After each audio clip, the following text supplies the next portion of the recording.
याच कोल्हेर नाक्यावरचा 70,000 कोटीचा भ्रष्टाचार आपण बघितला।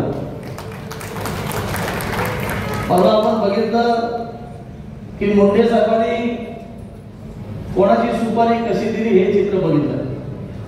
अतिशय भयावह परिस्थिती महाराष्ट्रामध्ये निर्माण आहे आणि सत्य आहे की अनेक पत्रकार किंवा इतर मान्यवर चर्चा करतात की खऱ्या अर्थाने निवडणुकीच्या अगोदर ते घोटाळे कसे बाहेर आले ह्याची खूप लोकांना चर्चा निश्चित आहे। माझा संशय वेगळा आहे। राष्ट्रवादीच्या नेत्यांनी त्यांचाच घात केला असं माझं म्हणणं आहे।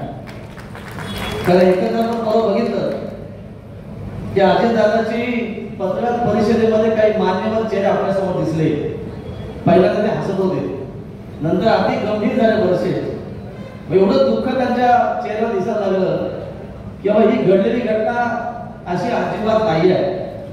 पण खरं महाराष्ट्र बघतोय बरेचसे आज बोलत गेले मंत्री आहे, त्याला काही बंधनं निश्चित आहे।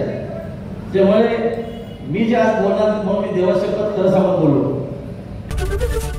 एबीपी माझा, उघडा डोळे बघा नीट।